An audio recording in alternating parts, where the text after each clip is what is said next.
ঘড়ির কাঁটায় রাত 1:30। ঘন কালো মেঘলা আকাশ, থেকে থেকে বিকট শব্দে শুকনো বাস পড়ছে।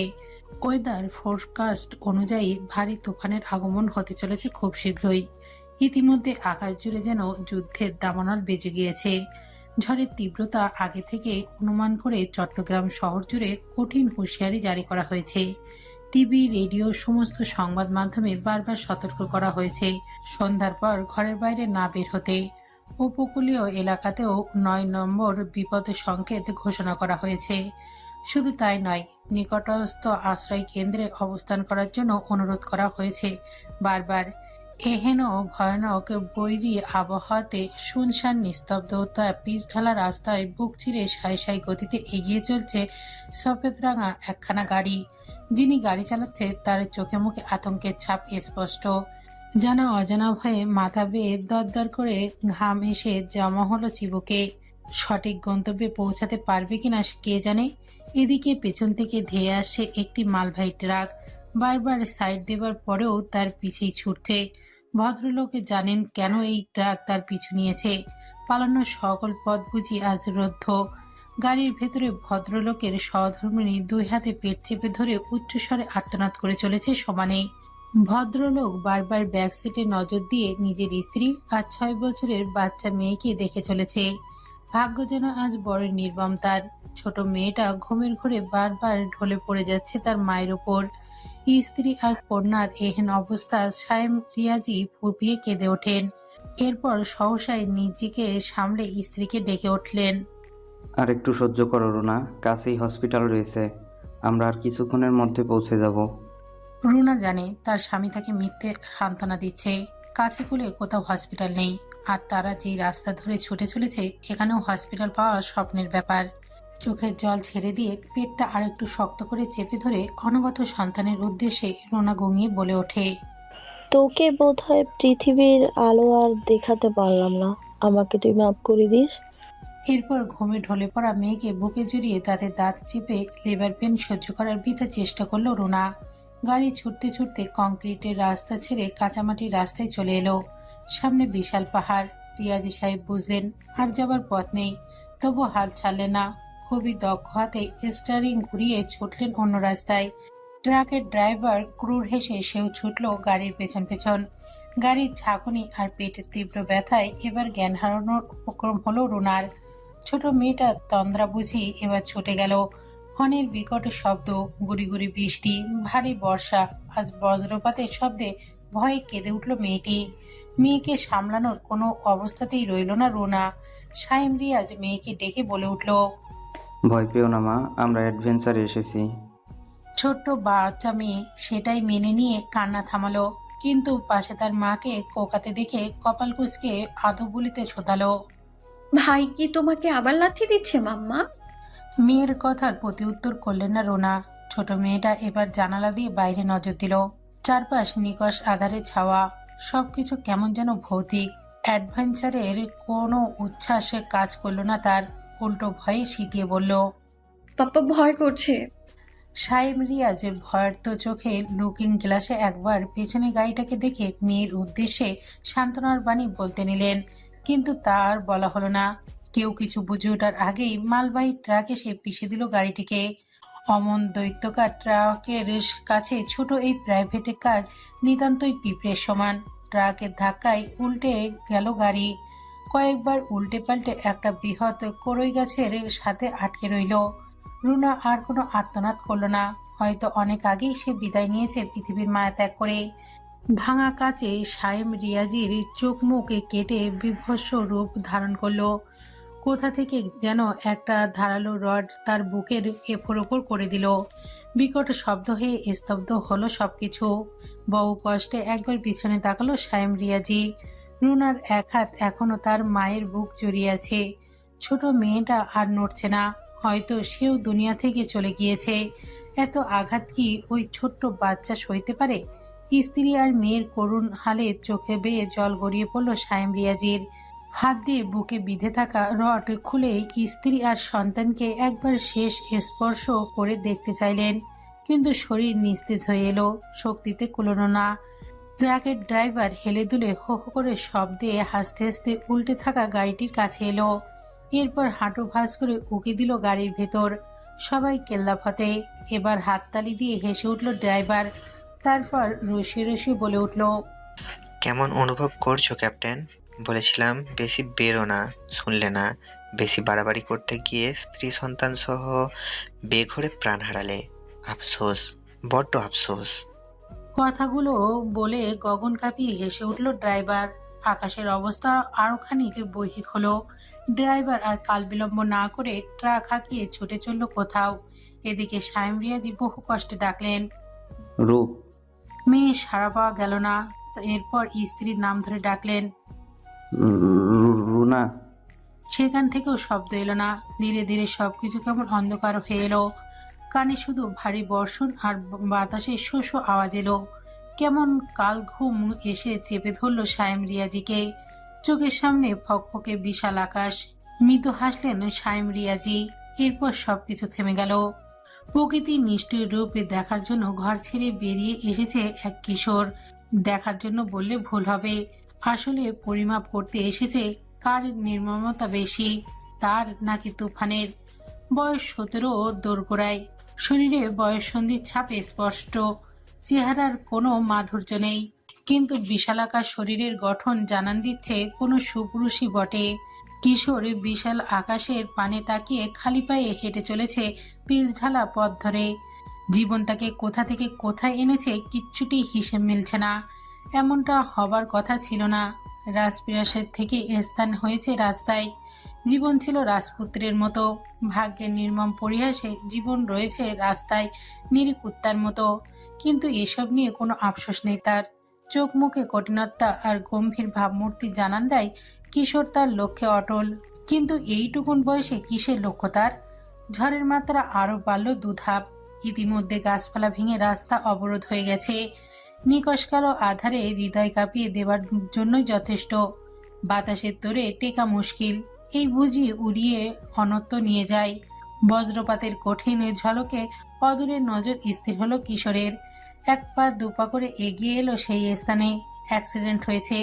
এমন নির্মম ঘটনার চেহারায় ভাবভঙ্গি কোনো পরিবর্তন হলো না তার। পকেটে থাকা টর্চ জেলে ভেতরটা দেখে নিল। ভেতরে একজন মহিলা, একটা বাচ্চা আর একজন ড্রাইভার। পোশাকের ড্রাইভার মনে হচ্ছে না। জাহাজের নাবিকের পোশাক তার গায়ে জড়ানো। সাদা দামি পোশাক রক্তে লাল রং ধারণ করেছে। হয়তো তার দম্পতি। নিজের মাধুর্যহীন কণ্ঠে ডাকল কিশোর। বেঁচে আছেন কেউ? কোনো উত্তর এলো না। কিশোর তাচ্ছিল হাসলো।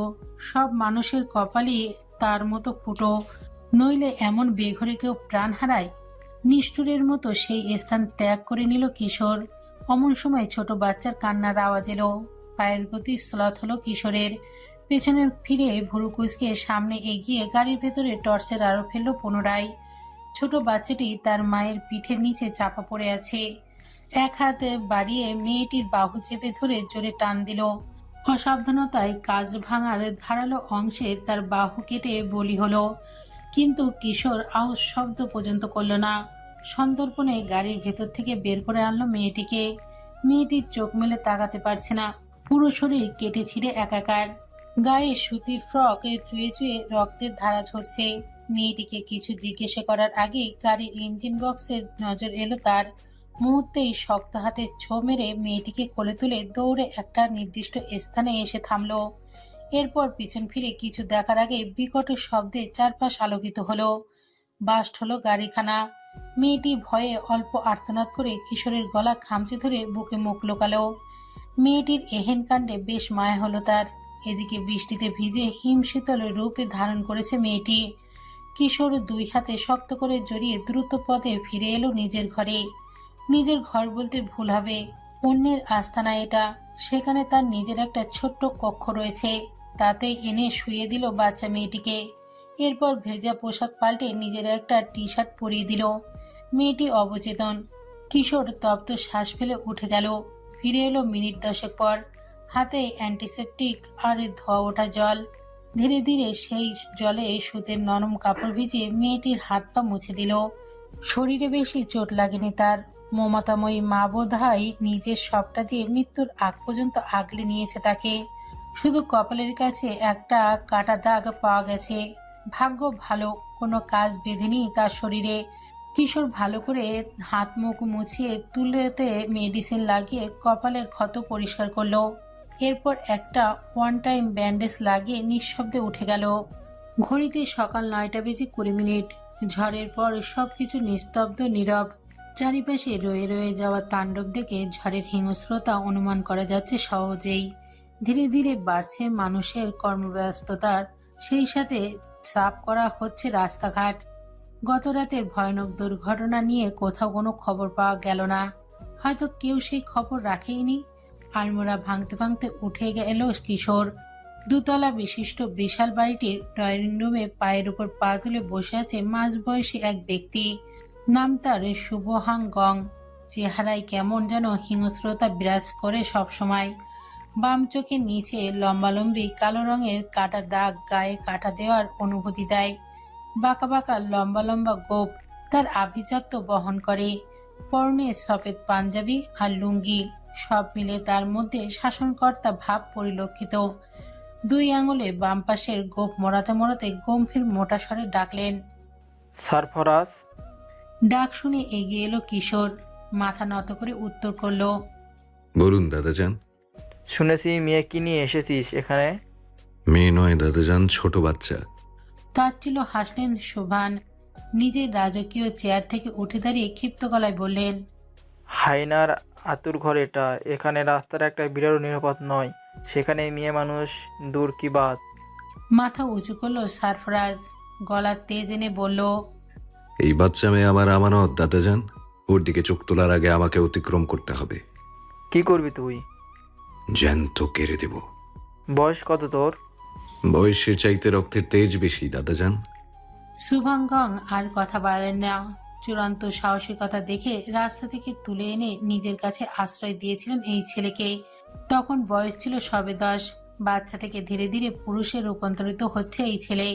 কিন্তু গায়ে যেন রক্তের চাইতে কারেন্ট বেশি। ছুলেই 440 ভোল্টের ঝটকা লাগে। যেমনটা ভেবেছিল তার চাইতেও খতরনাক এই ছেলে। মনে মনে সুভান নিজের বিশাল আধিপত্য এই ছেলের হাতে তুলে দেবার স্বপ্ন দেখেন। কিন্তু কি আছে ভবিষ্যতে?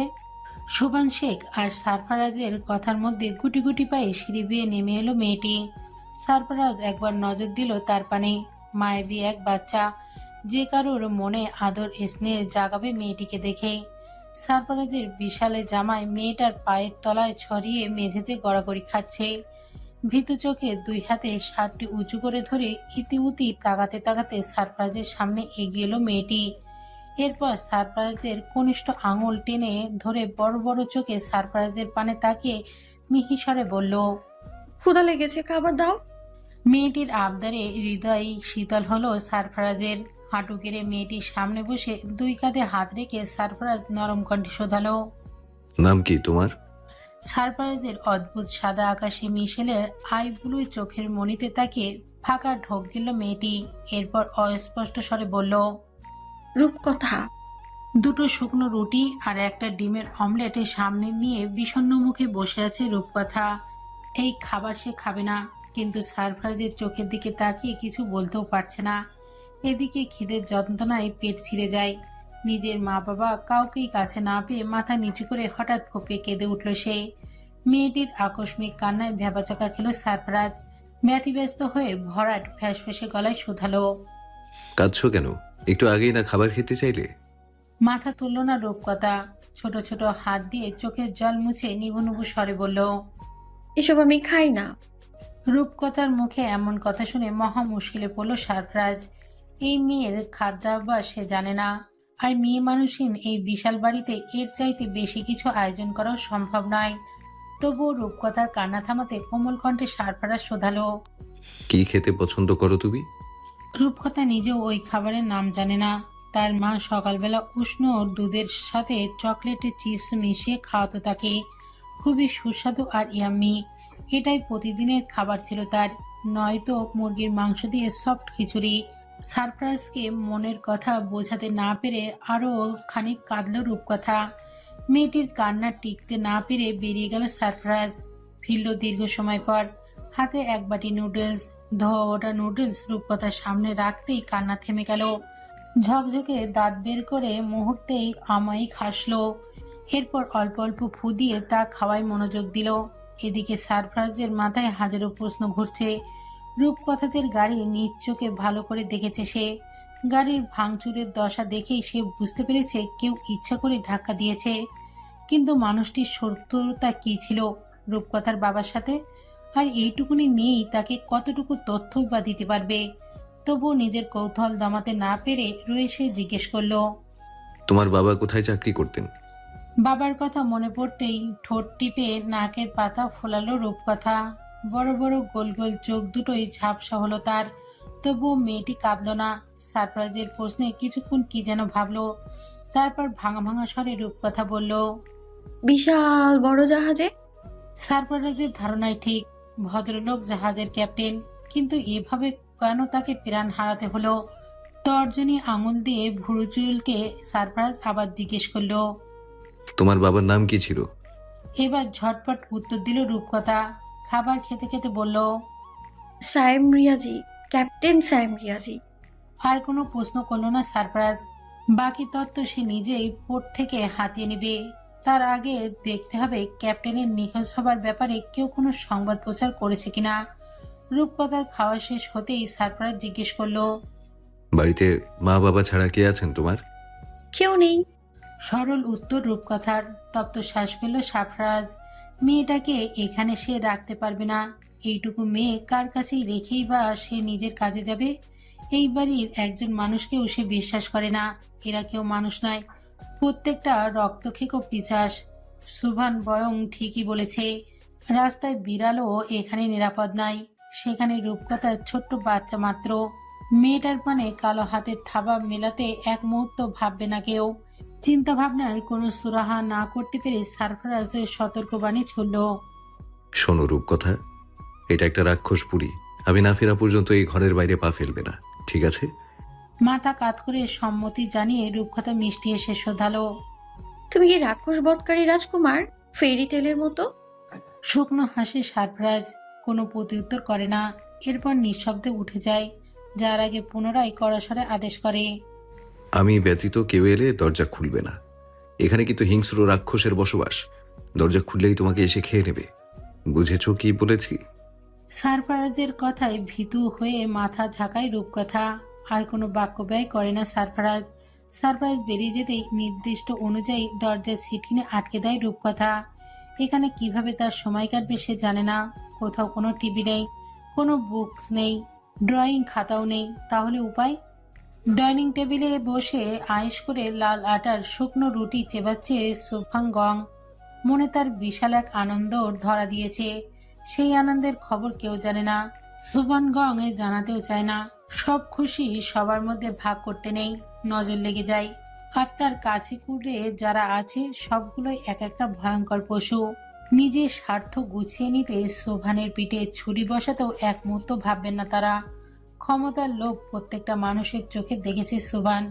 একেবারে জীব যেন লকলক করছে। সোভানের মৃত্যুই তাদের একান্ত কাম্য। সোভান সব জানে, তবু না জানার ভান করে চোখ বুজে পড়ে থাকে।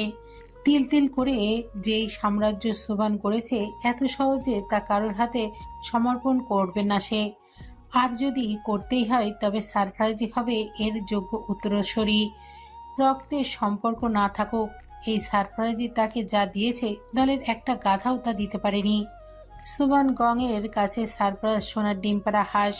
যদি সারফরাজও কোনোদিন তার বিপক্ষে গিয়ে শত্রুতার রূপ নেয়, সুভান বিনা ভাবনায় সারফরাজকে দুনিয়া ছাড়া করতে সময় নেবে না। সিঁড়ি বেয়ে কারোর নামার শব্দে সম্মিত ফিরে পেলেন সুভান। মাথার ঝলমলে ঘাড় সহ চুলগুলো ব্যাক ব্রাশ করতে করতে নেমে আসছেন সারফরাজ। কি ফর্সা গায়ের রং, একদম চোখ ধাঁধিয়ে যায়।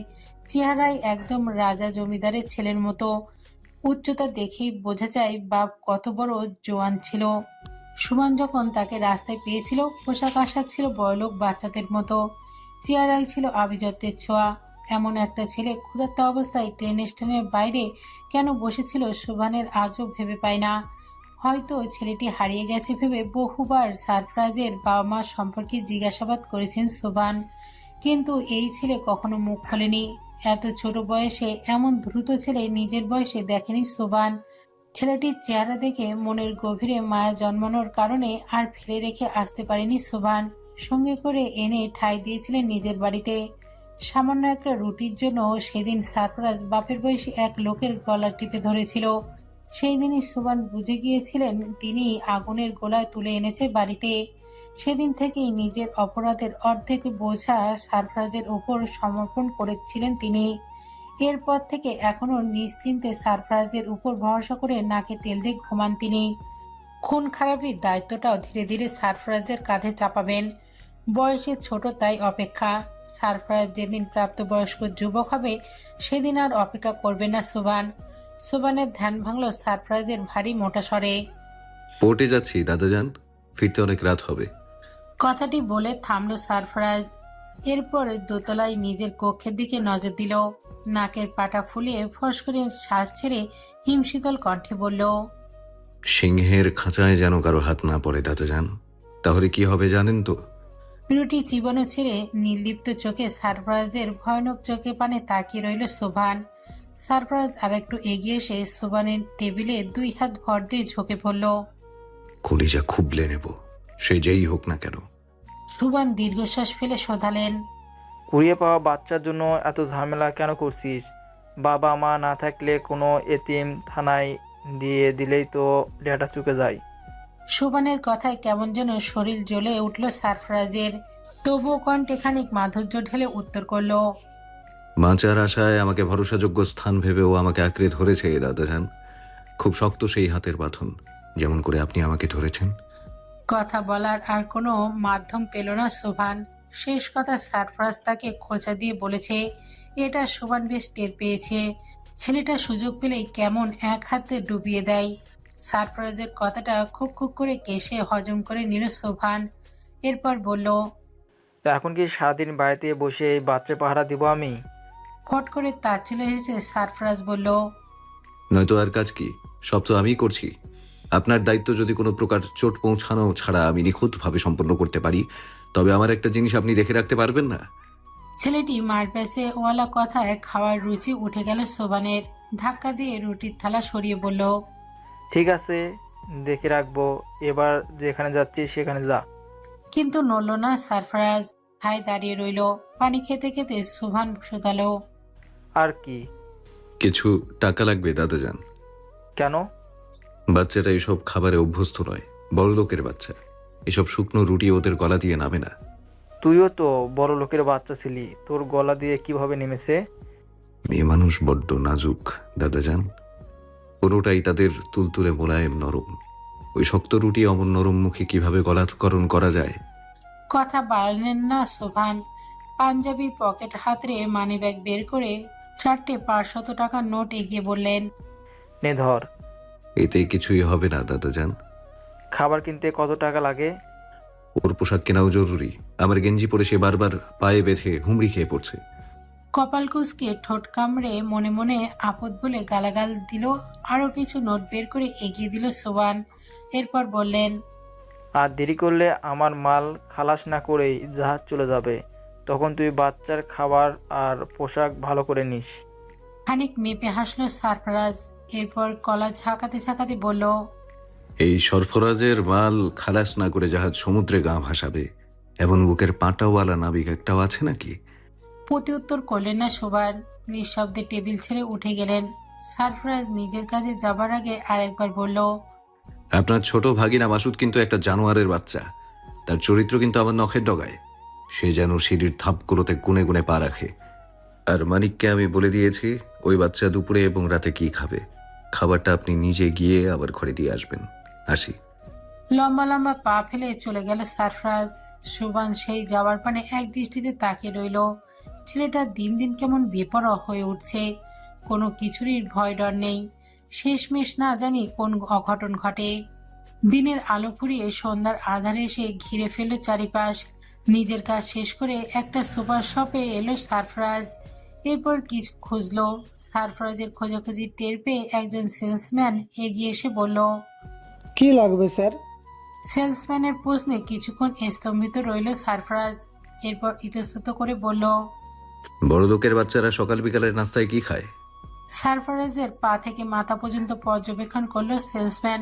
এরপর জিজ্ঞেস করলো, বেবির বয়স? প্রথমে হাত, তারপর নিজের কোমরের নিচে নির্দিষ্ট করে সারফরাজ বলল। এতটুকু? ঠোঁট গোল করে তপ্ত শ্বাস ফেলল সেলসম্যান। এরপর কিছু কর্নফ্লেক্স, নিউট্রিশন আর আয়রনযুক্ত কিছু প্যাকেটজাত খাবার এগিয়ে বলল। এগুলো? সারফরাজ মাথা ঝাঁকিয়ে সব প্যাকেট করতে বলল। এরপর হঠাৎ একটা ছোট বাচ্চা আর তার মায়ের উপর নজর গেল সারফরাজের। বাচ্চাটা নিজের খুশি মতো এটা ওটা শপিং করে ঝুড়িতে ভরছে, চকলেট, চিপস এইসব। সেগুলো দেখে সারফরাজ নিজেও কিনলো সেই সব। এরপর বিল মিটিয়ে বেরিয়ে এলো। পোশাক কেনাও জরুরি, সময় যেন দ্রুত চলে যাচ্ছে। প্রথমবারের মতো বাড়ি ফেরার তারা ফুটে উঠল সারফরাজের চোখে মুখে। ঘরে শুয়ে বসে সময় কাটল না রূপকথার। ছোট মন ভুলে গেল সারফরাজের সতর্কবাণী। গুটি গুটি পায়ে বিছানা থেকে নেমে খুলে ফেলল দরজা। এরপর বেরিয়ে এলো বাইরে।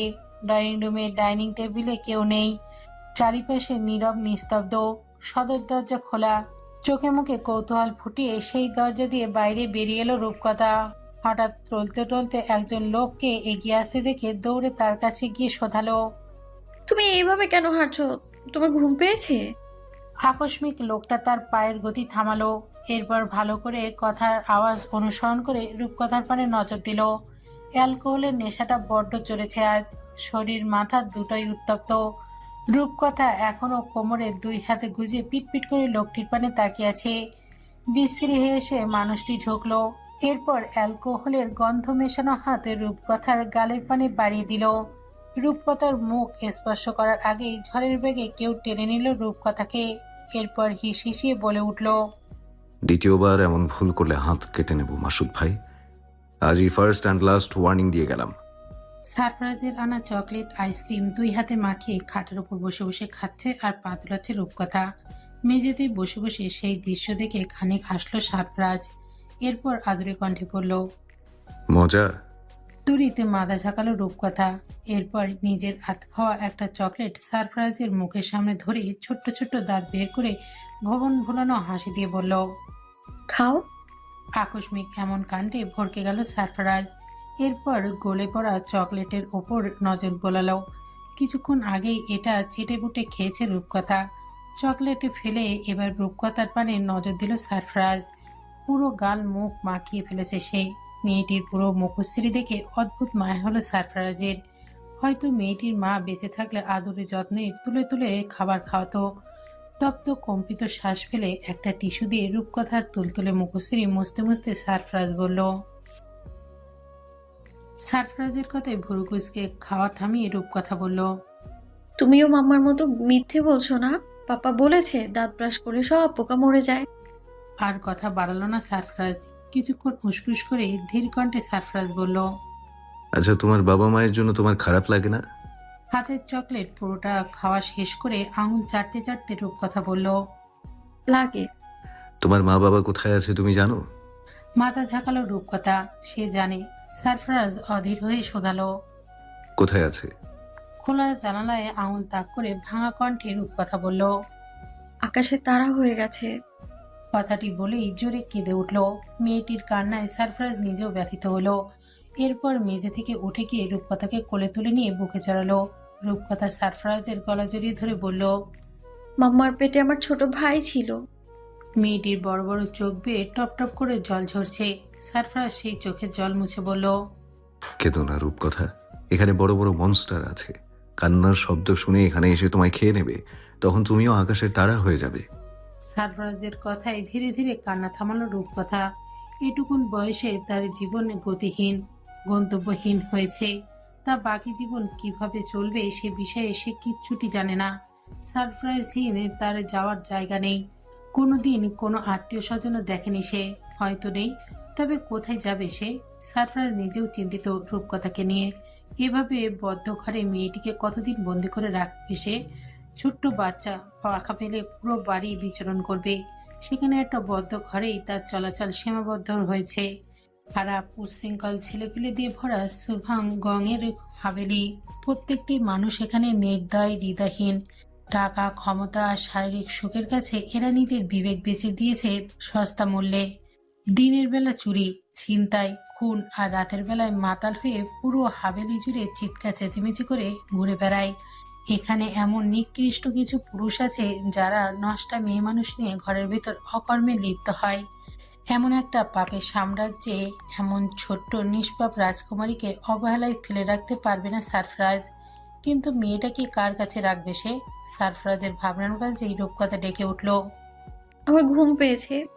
নিজের ছোট্ট সিঙ্গেল বিছানা ঝেড়ে ঝুড়ে সারফরাজ বালিশ পেতে বলল। ঘুমাও। এভাবে ঘুমাই না। তো কিভাবে ঘুমাও? গান গাও। এবার মহা ফ্যাসাদে পড়ল সারফরাজ। কি গান গাইবে সে? আর তার যে গলা, একদম ফাটা বাঁশের মতো গমগমে। এই বেসুরো গলায় গান গাইলে ঘুম আসার পরিবর্তে ঘুম চিৎকার করে পালাবে। রূপকথার চুলে বিলি কেটে সারফরাজ বলল। আমি কোনো গান জানি না, চুল টেনে দিচ্ছি, ঘুমাও। কিন্তু নাছরবান্দার রূপকথা, তার গান না শুনলে ঘুম হবে না। এবার নিজের কপালে চাপড় মারল সারফরাজ। এরপর কিছুক্ষণ স্তব্ধ থেকে ধীর গলায় গাইল। Twinkle twinkle little star. গুনগুনিয়ে গান ধরতেই 2 মিনিটের ব্যবধানে ঘুমের রাজ্যে পাড়ি দিল রূপকথা। কিন্তু হৃদয় দগ্ধ হল সারফরাজের। চেপে রাখা কান্নার বুক ভার হয়ে গলা বিষিয়ে উঠল। নিজের মায়ের সুন্দর মুখশ্রী আর সুমধুর গলায় ছড়া কেটে ঘুম আনানো স্মৃতি মনে পড়তেই আকাশের চোখ দুটো রক্তবর্ণ হলো। নিভৃতে 2 ফোঁটা জল গড়িয়ে পড়ল নিখুঁত গাল বেয়ে। ধীর পায়ে মেঝে থেকে উঠে দাঁড়ালো সারফরাজ। ব্যালকনির দিকে পা বাড়াতেই থেমে গেল। রূপকথা শক্ত হাতে তার শার্ট টেনে ধরে আছে। আলগোছে সেই শার্ট ছাড়িয়ে বারান্দায় এসে হাহাকার করা নয়নে খোলা আকাশে দৃষ্টি মেলালো সারফরাজ। এরপর কষ্ট মিশ্রিত কণ্ঠে বলল। আমি আজও রাতে ঘুমাতে পারি না আম্মু। আমার কানে তোমার সুর বেজে ওঠে। মনে হয় এই বুঝি তুমি আমাকে ডাকছো। আমি এখনো তোমার স্পর্শ অনুভব করতে পারি। তুমি কোথায় আছো আম্মু? দেখো, তোমাকে ছাড়া তোমার রাজ ভালো নেই। কোথায় তোমাকে না খুঁজেছি। কথাগুলো বলতে বলতে ফুপিয়ে মুখ চেপে কেঁদে উঠল সারফরাজ। কিছুক্ষণ পর নিজেকে সামলে নিয়ে বলে উঠল। তুমি চিন্তা করো না আম্মু, পাতাল থেকে হলেও তোমার ছেলে তোমাকে খুঁজে বের করবে। আমি জানি তুমি এখনো বেঁচে আছো। খুব সকালবেলা নিজের ঘর থেকে বেরিয়ে এলো সারফরাজ।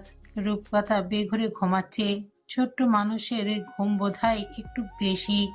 সারফরাজ মুখ হাত ধুয়ে ফ্রেশ হয়ে কিচেনে গেল। এরপর 1 মগ ব্ল্যাক কফি নিয়ে ছাদে চলে গেল। স্নিগ্ধ মনোরম এই সকালবেলায় শুভানগং ছাদেই থাকেন। প্রকৃতির সৌন্দর্য উপভোগ করেন। 1 পা 2 পা করে সারফরাজ ছাদে উঠল।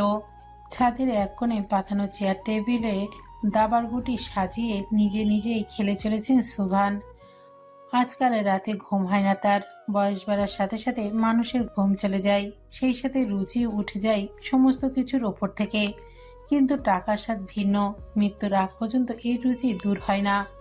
কিছুক্ষণ নীরবে দাঁড়িয়ে সুভানগঙের খেলা উপভোগ করলো সারফরাজ। দাবা খেলা বেশ পছন্দ করে সুভান। তার মতে যারা বুদ্ধিমান আর তীক্ষ্ণ বুদ্ধিমত্তার অধিকারী তাদের পছন্দের খেলা হচ্ছে দাবা। সুভানগণ নিজেকে চূড়ান্ত জ্ঞানী মনে করেন। এই বিষয়ে সারফরাজ তাচ্ছিল্য হাসে। যারা জ্ঞানী তারা কখনো নিজেকে জাহির করে না। সে যাই হোক, কফিতে অল্প চুমুক দিয়ে লম্বা লম্বা পা ফেলে সুভানের সামনে গিয়ে বসলো সারফরাজ। খেলা ভালোই জমিয়েছে সুভান, কিন্তু খেলার রুলস ভঙ্গ করে খেলছেন তিনি। নিজেকে জেতানোই যেন তার মুখ্য উদ্দেশ্য। কফির মগ রেখে সারফরাজ ঘোড়ার গুটি হাতে তুলে নিল। এরপর 2 ঘর ডিঙিয়ে সুভানগঙের একটা গুটি খেয়ে ফেলল। আকস্মিক এমন আক্রমণে সুভান কপাল কুঁচকে ফেললেন। এরপর শুধালেন। কবে থেকে জানিস এই খেলা? বাঁকা হেসে সারফরাজ বলল। 8 বছর বয়স থেকে। তোর বাবা দাবা খেলতেন? মাথা ঝাঁকিয়ে আর একটা গুটি খেয়ে নিল সারফরাজ। এরপর উত্তর করল। সেরা দাবাড়ু ছিলেন তিনি। আরো কিছু প্রশ্নের আগ্রহ প্রকাশ করলেন সুভান। এই ছেলের সম্পর্কে জানার ইচ্ছা তার বহুদিনের, কিন্তু সুযোগ দিল না সারফরাজ। সেই তার গমগমে কণ্ঠে সুভানকে থামিয়ে বলে উঠল। খেলায় মনোযোগ দিন দাদাজান, আপনি হেরে যাচ্ছেন। কথাটা গায়ে লাগলো সুভানের। সে কখনোই হারতে শেখেনি। জীবনে জিত ছাড়া কোনো হার নেই তার। হাঁটুর বয়সী এই ছেলের কাছে তো আরই নয়। ধীরে ধীরে খেলা জমলো। টান টান উত্তেজনায় দুজনের মধ্যে। সাদা গুটি নিয়ে বেশ গর্ব সোবানের, কিন্তু সেই গর্ব খর্ব করল সারফরাজ। সুবানের রাজাকে চারপাশ থেকে ঘিরে ধরল সারফরাজ। সমস্ত পথ বন্ধ। নিজের অদ্ভুত ভয়ানক চোখ দিয়ে সুবানের বিধ্বস্ত চেহারা একবার পরখ করল সারফরাজ। এরপর স্মিত হেসে আওড়ালো। চেক। সারফরাজের হুমকিতে মাথায় রক্ত টকবক করছে সোবানের। জীবনে প্রথমবার তার হার হতে যাচ্ছে। কোনোভাবেই চেক কাটাতে পারবেন না সোবান। এদিকে সারফরাজের মুখে ক্রুর হাসি। সোবান হার মানতে বাধ্য। নিজের মন্ত্রী দিয়ে সোবানের রাজাকে ধাক্কা দিয়ে ফেলে সারফরাজ ভারী গলায় বলে উঠল। চেকমেট। দাবার গুটি পতনের সাথে সাথে সোবানের সমস্ত দম্ভ, অহংকার, তেজ আর ক্রোধ যেন মাটিতে গুড়িয়ে গেল। অধিক ক্রোধে কাঁপতে কাঁপতে টেবিল ছেড়ে উঠে দাঁড়িয়ে শক্ত গলায় জিজ্ঞেস করল। কি চাস? এমন প্রশ্নের অপেক্ষায় যেন ছিল সারফরাজ। প্যান্টের পকেটে 2 হাত গুজে সে উঠে এলো। এরপর শোধালো। ক্যাপ্টেনকে মারলেন কেন? রেলিং খামচে ধরে নিজের ক্রোধ নিবারণ করলেন সোভান। এরপর বললেন।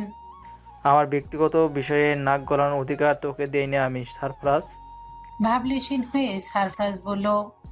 উনি অনেক ভালো মানুষ ছিলেন, সেই সাথে ছিলেন সৎ। তার স্ত্রী অন্তঃসত্ত্বা ছিলেন, তাদের ছোট একটা বাচ্চাও ছিল। পুরো পরিবার শেষ করা কি ভীষণ জরুরি ছিল? এরপর ঘুরে তাকালেন সোভান। এরপর দ্রুত পায়ে এগিয়ে গেলে সারফরাজের শার্টের কলার চেপে ধরে ধমকে উঠলেন। কলিজা অনেক বড় হয়ে গেছে তো, তাই না? সোভানের চোখে চোখ রেখে সারফরাজ বলল। যে এতিম বাচ্চাটা আমার সাথে ঘুরে বেড়াচ্ছে সে ওই ক্যাপ্টেনের মেয়ে। এমন নিষ্পাপ বাচ্চার চেহারা দেখে আপনার বুক কাঁপে না দাদাজান? অপরাধ বোধ জাগে না? ভোলাভালা বাচ্চাটা বাবা মা হারিয়ে কিভাবে বেঁচে আছে তার খোঁজ নিয়েছিলেন কখনো? হাতের বাঁধন আগলা হয় সোভানের। আলগোছে সারফরাজের কলার ছেড়ে দিয়ে কম্পিত কণ্ঠে বলে ওঠে। আমাকে পুলিশের ভয় দেখিয়েছিলে ওই ক্যাপ্টেন। বারবার হুমকি দিয়ে যাচ্ছিল। কোটি টাকার মাল লস করে থানায় ধরিয়ে দিয়েছিল। ওসি আমার পালতু কুত্তা না হলে তুই সহ লেকচার দেওয়ার জন্য অবশিষ্ট থাকতি না এখানে। ওই যে দামি কফি গিলছিস তার বদলে লাল আটার বালুওয়ালা কিরকিরে রুটি আর ডাল চিবোতে হতো। বুঝেছিস কি বলেছি? সোভানের কথায় প্রশস্ত হাসে সারফরাজ। এরপর বলে ওঠে। এভাবে কত জনের রক্তে আপনার হাত লাল হয়েছে দাদাজান? মাথা উঁচু করে সারফরাজের পানে তাকিয়ে রয় সোভান, কিন্তু কোনো উত্তর দিতে পারে না। সে উত্তর দিতেও চায় না। নিজের ব্যক্তিগত ব্যাপারে অন্যের কাছে জবাব দিয়ে তা করতে মোটেও পছন্দ নয় তার। উত্তরের জন্য অপেক্ষা করল না সারফরাজ। পিছন ফিরে হাঁটা ধরল। এমন সময় গম্ভীর গলায় সোভান বলে উঠল। মেয়েটাকে আমার চোখের সামনে থেকে বিদায় কর সারফরাজ, নয়তো একেও দুনিয়া ছাড়তে হবে। 1 মিনিট ভাববো না আমি। বড় হয়ে এও যে বাপের প্রতিশোধ নিতে ফুসে উঠবে না তার কি গ্যারান্টি? অযথা একটা বাচ্চার জন্য কোনো আমার সাথে তোর সম্পর্ক খারাপ করছিস। ভুলে যাস না তোকে আমি রাস্তা থেকে তুলে এনে এখানে জায়গায় দিয়েছি। খাইয়ে পুড়িয়ে বাঁচিয়ে রেখেছি। নুন খেলে গুণ গাইতে হয়, জানিস তো নাকি? পায়ের গতি দ্বিগুণ করে ফিরে এলো আবার সারফরাজ। নিম্নভাগে লালচে ঠোঁট কামড়ে ধরে বাঁকা হাসল। এরপর ঠান্ডা ভয়ানক গলায় বলল। নুন যা খেয়েছি তার 1000 গুণ আপনাকে ফেরত দিয়েছি দাদাজান। আর রইল ওই বাচ্চাকে শেষ করা। ওই বাচ্চার সাথে যতক্ষণ আমি আছি ততক্ষণ আপনি কেন, আপনার মরা বাপ কবর থেকে উঠে এসেও কিচ্ছুটি বাঁকাতে পারবে না। কারণ আমি ওই মেয়ের শেল্টার হয়ে সামনে দাঁড়াবো। আর দ্বিতীয়বার যদি ওই মেয়েকে নিয়ে এমন ভাবনা ভেবেছেন, আপনার মন আমি জ্বালিয়ে ছাই করব দাদাজান। সারফরাজের হুমকিতে থরথর করে কেঁপে উঠলেন সোভান। বারবার তার মনে হয় কোথায় যেন এমন গলাস্বর, এমন হুমকি তিনি শুনেছেন, কিন্তু মনে করতে পারছে না। মাঝে মধ্যেই সারফরাজকে প্রচণ্ড ভয় লাগে তার। মনে হয় সারফরাজ তার জম। মনের ভেতরে পশু সত্তা বারবার চিৎকার করে বলে ওঠে। শেষ করে দে এই ছেলেকে, নয়তো এই ছেলেই একদিন তোর নাম, তোর সাম্রাজ্য ধুলোয় মিশিয়ে দেবে এক তুড়িতে। তবুও সোভান পারে না। কেমন অদ্ভুত এক মায়ায় তাকে আঁকড়ে ধরে আছে। কি সেই মায়া? রাতের আধার গ্রাস করেছে চারিধার। ঘড়ির কাঁটায় রাত 12টা বেজে 20 মিনিট। পুরো হাভেলি নিস্তব্ধ, নীরব। দূর থেকে কেমন ভয়ানক এক পাখির আর্তনাদ ভেসে আসছে। চারপাশ গোমট উত্তাপ। হয়তো রাতে কোনো ঝড় আঘাত হানবে। কি নাম সেই ঝড়ের? মদের বোতল হাতে নিয়ে টলতে টলতে সারফরাজের ঘরের সামনে এসে দাঁড়ালো মাসুদ। সারফরাজ বাড়িতে নেই। মাসুদ নিজ চোখে দেখেছে। সারফরাজের আনা নাদুস নুদুস মেয়েটার প্রতি বড্ড লোভ হয়েছে মাসুদের, কিন্তু সারফরাজের ভয়ে এধারে ঘেঁচতেও পারে না সে। কেমন হিংস্র বন্য শুয়োরের মতো খোঁত করে সারফরাজ। মাসুদ মনে মনে ভাবে সারফরাজ নিজে খায়েশ মেটানোর জন্য এই মেয়েকে এনেছে। মেয়ে মানুষ আবার ছোট বড় আছে নাকি? এই সারফরাজ বড্ড চতুর। মুখে ভালো মানুষের ভান করে থাকে, কিন্তু ভেতরে আস্ত এক জানোয়ার। নিজের গরম মাথা শীতল করতে দরজায় কড়া নাড়ে মাসুদ। একবার দুবার বারবার মাসুদের কড়া নাড়ার শব্দে ঘুম ভেঙে যায় রূপকথার। সারফরাজ ভেবে ঘুমো ঘুমো চোখে দরজা খুলতেই মাসুদ হুমড়ি খেয়ে পড়ে রূপকথার উপর। কোনো কিছু বুঝে উঠবার আগেই রূপকথার গালে এক কামড় বসিয়ে দেয় মাসুদ। ব্যথায় চিৎকার করে ওঠে রূপকথা। ঝটপট এক হাতে রূপকথার মুখ চেপে ধরে নিজের কাপড় খুলতে তৎপর হয় মাসুদ, কিন্তু তার আগেই কেউ বলিষ্ঠ হাতে মাসুদের গলা চেপে ধরে। শ্বাসরোধ হয়ে সমস্ত তেজ যেন নিমেষেই গায়েব হলো মাসুদের। নিজের সর্বস্ব দিয়ে মাসুদকে ছুঁড়ে ফেলে রূপকথাকে বুকে টেনে নেয় সারফরাজ। এরপর ভীতু রূপকথাকে বিছানায় বসিয়ে সারফরাজ বলে ওঠে, এটা একটা মনস্টার রূপকথা। এটাকে আমি এক্ষুনি মেরে ফেলবো। তুমি শুধু কিছুক্ষণ অপেক্ষা করো, ঠিক আছে? আমি একটু পরেই ফিরে আসবো। সারফরাজের পেটের কাছে শার্ট খামচে ধরে কান্না জড়িত কণ্ঠে রূপকথা বলে উঠল। আমার ভয় করছে, ও আমায় ব্যথা দিয়েছে সারফরাজ। রাগে ক্রোধে সারফরাজের কথা বলার কোনো অবস্থাতেই নেই। নাসারন্ধ্র দিয়ে কেমন আগুনের তপ্ত বাতাস বের হচ্ছে ফসফস শব্দে। তবু নিজেকে নিয়ন্ত্রণে এনে সারফরাজ বলল, এখন যদি এই মনস্টার আমি না মারি, তাহলে এটা আবার তোমার কাছে আসবে রূপকথা। রূপকথা সারফরাজের শার্ট ছেড়ে দিয়ে আধুগুলিতে শুধায়। একদম মেরে ফেলবে? সারফরাজ ভারী ভয়ানক কণ্ঠে উত্তর করল, একদম। রাতে ঘন কালো আধারে পরিসমাপ্তি ঘটিয়ে টকটকে লাল উষার আগমন ঘটেছে। পূর্ব আকাশে কমলা রঙের আলো বিছাচ্ছে কোমল সূর্য। সুন্দর শীতল বাতাসে মোহাচ্ছন্ন চারিধার। ছোট নাইটিগল পাখির ঝাঁক গাছে ঘন পাতার ঝোপে লুকিয়ে লুকিয়ে চিকন সুমিষ্টি স্বরে ডেকে চলেছে অবিরত, কিন্তু সেই সুর বেশিক্ষণ স্থায়ী হলো না। কাকের ঝাঁক এসে কাকা শব্দে ভয়ানক করে তুলল চারিপাশ। মুহূর্তেই সুন্দর সকাল কেমন ভয়ানক রূপ ধারণ করলো। নিত্যদিনের ন্যায় আজও খুব ভোরে নিদ্রা ত্যাগ করে ছাদে উঠেছে শুভাঙ্গন। সকালে কোমল রূপ উপভোগ করতে বেশ পছন্দ করেন তিনি। মন শরীর দুটোই ভালো থাকে এই মুহূর্তে। সিঁড়ি বেয়ে এক পা দুপা করে এগিয়ে চলেছে শোভান। এক হাতে সফেদ লুঙ্গি, নিচে সোনালি পাড়ের অংশ ধরে রেখেছে অন্য হাতে দাবাং বোর্ড। আজকাল একা একা দাবা খেলার নেশায় পরিণত হয়েছে তার। এখানে তাকে হারানোর কেউ নেই, সে নিজেই উইনার। বিষয়টা মনে মনে বেশ পৈশাসিক আনন্দ দেয় তাকে। ছাদে এসে দুই হাত উঁচিয়ে আরেকটু আড়মোড়া ভাঙলেন শোভান। এরপর লম্বা শ্বাস টানলেন। ভোরের নির্মল মিষ্টি হাওয়া যেন ভু ভু করে নাসারন্ধে নিয়ে হৃদয়ে প্রবেশ করলো। কেমন এক আত্মিক শান্তি অনুভব করলো। এরপর আয়েশ করে চেয়ারে বসে সামনে তাকাতেই দৃষ্টি বিস্ফোরিত হলো। দাবার বোর্ড সরিয়ে তড়িঘড়ি করে এগিয়ে গেল রেলিংয়ের নিকট। এরপর থরথরে মুখে তাকিয়ে রয়েছে নিজের হাতে লাগানো বহু স্বাদের বাবলা গাছের দিকে। প্রশস্ত গাছটা মাথা উঁচু করে দাঁড়িয়ে আছে, উচ্চতায় যেন আকাশ ছই ছই। সেই বাবলা গাছের শরীরের ডালে ঝুলছে নিজের আদরের একমাত্র ভাগিনা। বাতাসে দোলায় দড়িখানা ক্যাচ ক্যাচ শব্দ তুলছে। ডালটির ছাল ওঠার নমুনা মনে হচ্ছে দীর্ঘ সময় ধরে ঝুলছে এই লাশ। নির্লিপ্ত চোখে সেই লাশের পানে তাকিয়ে ছাদ থেকে নেমে গেলেন শোভান। এরপর ধীরে ধীরে হাঁটতে লাগলেন সেই গাছের অভিমুখে। প্রতিটা কদমের সাথে সাথে শোভানের চোখগুলো অগ্নিবর্ণ আর চোয়ালা হলো শক্ত। ভারী উত্তপ্ত নিঃশ্বাসে বাঁকা গোপগুলো নড়ে নড়ে উঠছে। পায়ের জুতার পিষ্টনে মাটির গলে ধুলো হচ্ছে, কেঁপে উঠছে থুতনি। ইতিমধ্যে হবেলের অনেক মানুষ সেই গাছের নিচে এসে জমায়েত হয়েছে। উপস্থিত নেই শুধু সারফরাজ, সে নিজেই এমন ভয়ানক কাণ্ড ঘটিয়েছে। তার এখানে উপস্থিত হওয়াটা কি বিশেষ জরুরি? মাসুদের নিথর দেহের সামনে গিয়ে শক্ত হয়ে দাঁড়িয়ে রইলেন শোভান। সুন্দর গড়নের ফর্সা ছেলেটাকে কেমন ভয়ানক ঠেকছে। দেখেই পেট গুলিয়ে বমি উদ্বেগ হচ্ছে। বেশ কয়েকজন নাক মুখ চেপে বমি আটকানোর চেষ্টা করলেও বিফল হলো। মাসুদের গায়ের চামড়া উপড়ে ফেলা হয়েছে, দগদগে মাংস আর চকচকিয়ে তেল দৃশ্যমান। কেটে নেওয়া হয়েছে বিশেষ অঙ্গ। শুধু তাই নয়, জবরদস্তিমূলক এটা এঁটে দেওয়া হয়েছে তার মুখ গহ্বরে। হাত দুটো বোধহয় শক্তি প্রয়োগে ভেঙে দেওয়া হয়েছে। গায়ে কোনো কাপড়ের অস্তিত্ব নেই। গাছের নিচে অনাহারে পড়ে আছে শুকনো মরিচের গুঁড়া আর লবণ। মাসুদের মেলে রাখা বড় বড় ফ্যাকাশের চোখগুলোতে ভয়ের আভাস স্পষ্ট। মৃত্যু পূর্বের মুহূর্তেই যেন পৃথিবীর সবচেয়ে ভয়ানক কিছু দর্শন করেছে এই চোখজোড়া। মাসুদের এমন ভয়ানক রূপ দেখে কেউ আর কথা বলার অবস্থায় রইল না। ভয় যেন তাদের কলিজা শুকিয়ে উঠল। কিন্তু শোভার নির্বাক, সে এখনো ঠায় দৃষ্টিতে মেলে তাকিয়ে রয়েছে মাসুদের পানে। কয়েক মুহূর্ত এভাবেই গড়ালে এগিয়ে এলো সারফরাজ। সারফরাজের পায়ের শব্দ শ্রবণ ইন্দ্রিয়ে প্রবেশ করতেই মাথা উঁচু করলেন শোভান।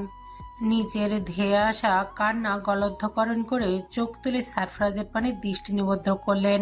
এরপর শুধালেন, চামড়াটাও তুলে নিলি? প্রশস্ত হাসলো সারফরাজ। ভয়ানক ঠেকলো সেই হাসি। চোখ দুটো কেমন নির্দয়। এইটুকু ছেলের নিঃশ্বাসটাও যেন বিষাক্ত। শোভানের সামনে এগিয়ে এসে ভারী শীতল গলায় সারফরাজ বলল, চামড়ার নিচে প্রচুর যন্ত্রণা দাদাজান। সেই যন্ত্রণায় মাসুদ ভাই ভুলে সিংহের খাঁচায় ঢুকে গেছিল। কি করে ছাড়ি বলুন? বারবার বোঝানোর পরও যদি কেউ অবুঝের মতো আচরণ করে তাহলে আমার আর কি করার? আর কথা বাড়ালেন না শোভান। নিজের চোখের সাহায্যে মনের খোদ নিভৃতে জানালেন সারফরাজকে। তা দেখে সারফরাজ স্মিত হাসলো। এসব চোখ রাঙানিতে সে গায়ে মাখে না। সে কোনো ভুল করেনি। নিজের আমানত রক্ষার প্রয়োজনে এর চাইতে ভয়ানক হয়ে উঠবে সে। এই জন্য যদি মানুষের খাতার থেকে তার নাম বদলে পশুর খাতায় যায় তবে যাক না, ক্ষতি কোথায়? রূপকথার ফর্সা কোমল গালটা কুচকুচে কালো জখমে ছেয়ে আছে।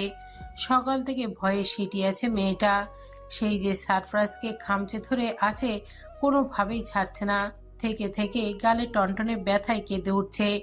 কোনোভাবেই আজ রূপকথাকে সামলাতে পারছে না সারফরাজ। মনে মনে সারফরাজ ভেবে নিয়েছে এখানে সে আর রূপকথাকে রাখবে না। কিন্তু এখানে না রাখলেও কার কাছে রাখবে?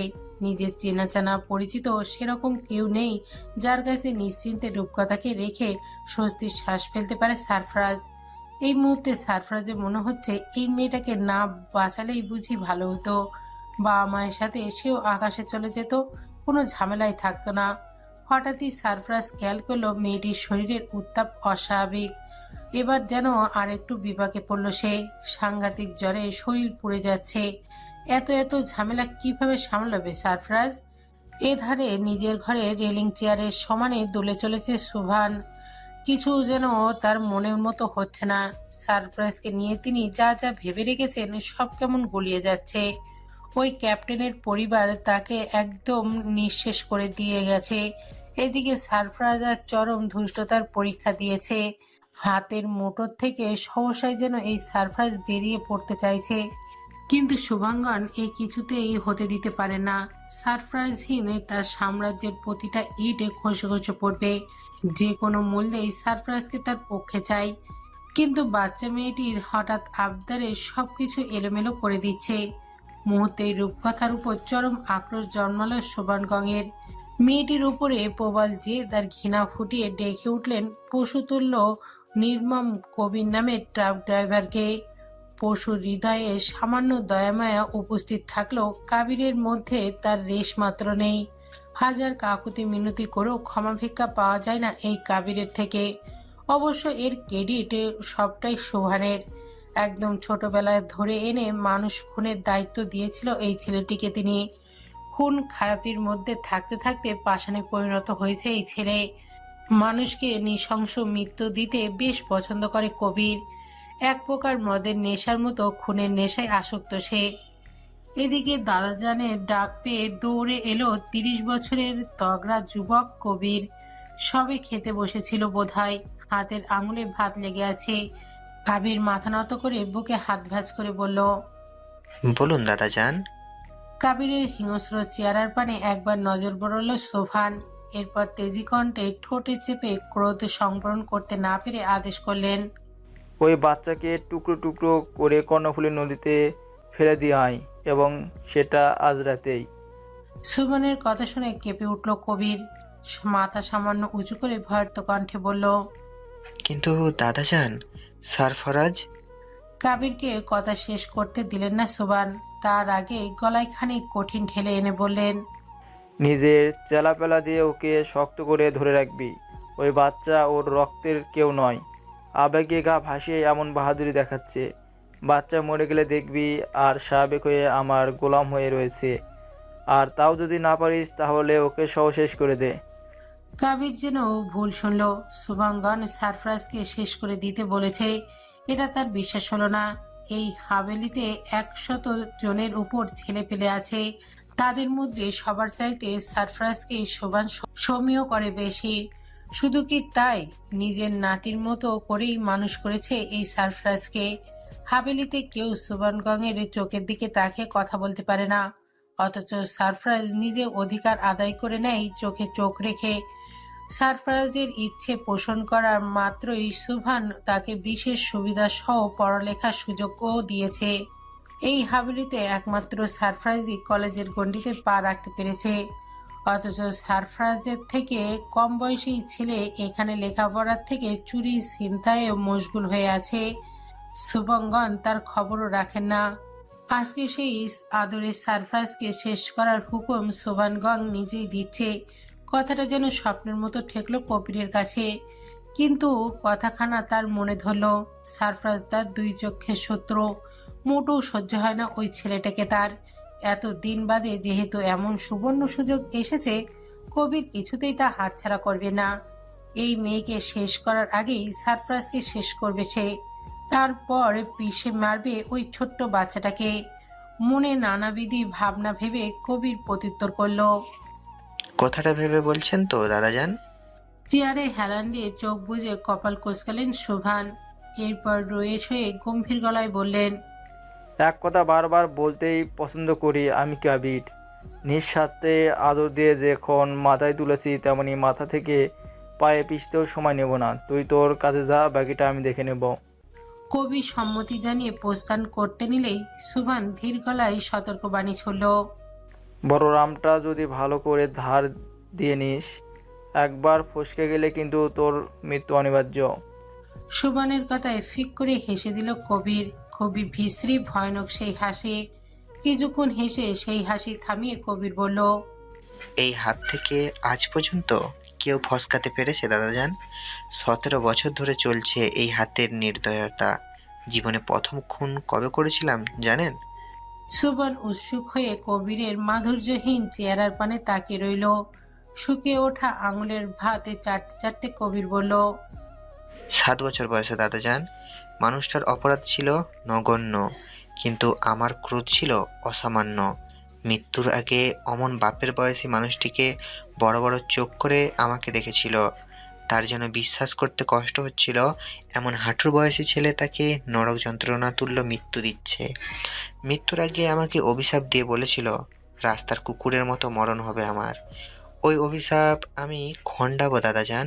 এই কাবির কারো হাতে নিজেকে শেষ হতে দেখতে পারে না।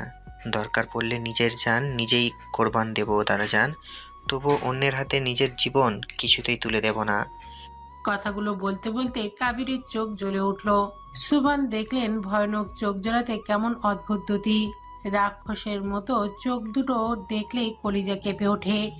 সেই চকচকে চোখের প্রাণে তাকিয়ে সুভান মনে মনে ভাবলেন, তোকে আমি নরক যন্ত্রণা দিয়ে মৃত্যু দেব শুয়োর। সরফরাজের মৃত্যুর পর তুই যে আমার জমে ফিরে আসবি তা আমি ভালোই জানি। মাসুদের লাশ দাফন হলো দুপুরের পর। কোনো ইমাদ এলো না সেই লাশ দাফনে। এলো না বললে ভুল হবে, আনা হয়নি। শেষ গোসলও সেইভাবে দেয়া হলো না। কোনো মতে গাছ থেকে নামিয়ে সাদা থানে ভরে মাটি চাপা দেয়া হলো। সুবনগঙের হাভেলিতে আজ কোনো রান্নাবান্না হলো না। রূপকথার জন্য বাইরে থেকে খাবার কিনে এনে খাইয়ে দিয়েছে সারফরাজ। জ্বরের মাত্রা ব্যাপক, মেয়েটি সেরকম কিছুই খেলো না। চোখ বুজে ঘাড় ছেড়ে দিয়ে সারফরাজের গলা জড়িয়ে ধরে কাঁধে মাথা দিয়ে রাখলো। মেয়েটির এহেন অসহায় অবস্থায় মন ভারল সারফরাজের। অন্ধকার আগ মুহূর্তেই আকাশ জুড়ে বিদ্যুতের খেলা চলল। সেই সাথে এলোমেলো দমকা হাওয়া, বিদ্যুতের ঝিলিক বিকট শব্দে উৎপত্তি করছে থেকে থেকে। মাগরিবের আজানের পরপর ঘুমের ঘরে ঢলে পড়ল রূপকথা। সারফরাজ তাকে বিছানায় শুয়ে একটা কাঁথা গায়ে দিয়ে খাটের কাছ ঘেঁষে মেঝেতে বসে রইল। বাইরে অঝরে বৃষ্টি ঝরছে। বৃষ্টির দমকে মনে হচ্ছে রাতভর ঝরবে। সারাদিন শোভানকে দেখা যায়নি, হয়তো ভাগ্নের মৃত্যু শোক পালন করছে একাকী। বজ্রপাতের কাছে টিকতে না পেরে ইলেকট্রিসিটিও বিদায় নিল। সারফরাজ একাকী অন্ধকার করে নিশ্চিন্তায় ডুব দিল। মাসুদের প্রতি সোবানের ভালোবাসা ছিল অতুলনীয়। ভাগ্নের মৃত্যু যে এমনি এমনি সোবান মানবে না তা সারফরাজ জানে। সোবান অবশ্য তাকে পাল্টা আঘাত করবে, কিন্তু আঘাতটা কি? সারফরাজের ভাবনার ব্যাঘাত ঘটল দরজার কড়া নাড়ার শব্দে। সজাগ কানে বিছানার নিচ থেকে নিঃশব্দে ভারী এক রড নিয়ে কোমরের পেছনে লোকালো সারফরাজ। এরপর লম্বা পা ফেলে দরজা খুলে চৌকাঠের হাতে ভর দিয়ে দাঁড়ালো। সামনে সারফরাজের বিশ্বস্ত সিদ্দিক দাঁড়ানো, তার চোখে মুখে ভয়। সিদ্দিকের মুখে ভয়ের কৃত্রিম নাকি সত্যি যাচাই করলো না সারফরাজ। সিদ্দিকের চোখে চোখ রেখে মাথা ঝাঁকিয়ে শোধালো। কি চাই? সিদ্দিক কিছুক্ষণ আমতা আমতা করে বলল। দাদা যান তোরে দাবা খেলার লাইগে ডাকে। সিদ্দিকের কথায় কপাল কোঁচকালো সারফরাজ। এরপর ঘরে ঢুকে তালা চাবি এনে রূপকথার ঘর আটকে দিয়ে সিদ্দিককে শোধালো। উনি কোথায়? সিদ্দিক বাইরে বড় ওঠারে নির্দেশ করে বলল। ওই হানে। সারফরাজের কাছে কেমন খটকা লাগলো। এমন ঝড় বৃষ্টিতে সুবান তাকে দাবা খেলার জন্য বাইরে কেন ডাকবে? হয়তো ভাগ্নের মৃত্যুতে উদ্দাম হয়ে উঠেছে এই জন্য। সিদ্দিকের পিছু পিছু হাঁটতে লাগলো সারফরাজ, কিন্তু পা দুটো কেমন অসাড় লাগছে, শরীরও শক্তিহীন। সদর দরজা দিয়ে বের হতেই কবির অমায়িক হাসে সারফরাজের সামনে দাঁড়ালো। সেই হাসিতে নজর বুলাতেই চোখ টিপল কাবির। মুহূর্তে 10-12 জন ছেলে এসে ঘিরে ফেলল সারফরাজকে। কোনো কিছু বুঝে ওঠার আগেই টেনে হিঁচড়ে নিয়ে গেল বাইরের বাবলা গাছের নিকট। ছোটার জন্য ছটফট করলো সারফরাজ, কিন্তু কাবির কুড় হাসলো। হাতে থাকা রামদা দিয়ে গাল চলকাতে চলকাতে বলল। চিতাবাঘের থাবা থেকে কখনো শিকারি পালাতে দেখেছিস? সারফরাজ বুঝলো কঠিন ষড়যন্ত্রে ফেসে গেছে সে। আর একটু সতর্ক হওয়া উচিত ছিল তার। নিজের ভয়ানক পরিণতিতে ক্রোধে চোয়াল শক্ত হলো সারফরাজের। রক্তবর্ণ ভয়ানক চক্ষু দিয়ে সিদ্দিকের পানে একবার তাকালো সারফরাজ। সিদ্দিক মুহূর্তেই দৃষ্টি নামিয়ে নিল। কাবির আর সময় অপচয় করতে চাইল না। দাবার চালের মতো সারফরাজ কখন কি খেলা দেখাবে কে জানে। তাই ছেলেদের কঠিন স্বরে হুঁশিয়ার করলো। শালাকে আরো শক্ত করে চেপে ধর, ওর গরম রক্তে গোসল করব আমি। কথাটি বলেই কাবির দা ওচালো। সারফরাজের চোখে মুখে মৃত্যুর ভয় দেখা গেল না। বিদ্যুতের আলোক তরঙ্গে তার ভয়ানক চোখজোড়া আরো অদ্ভুত ভয়ানক দেখালো। কাবির এমন রূপে তাচ্ছিল্য হেসে বলল। মুরগির ছাওয়াল মরণ দেখা ডর লাগে না তোর? সারফরাজ নির্লিপ্ত তাকিয়ে কাবিরের উচ্ছ্বাস দেখল। কাবির পুনরায় দাঁত কেলিয়ে নাটকীয় স্বরে বলে উঠল। তোকে আজ বড্ড নিরুপায় লাগছে। আমার বেশ মায়া হচ্ছে তোর জন্য। তোকে আমি 2 মিনিট সময় দেব তাড়াতাড়ি পালানোর। যদি বাঁচতে পারিস তবে তুই উইনার।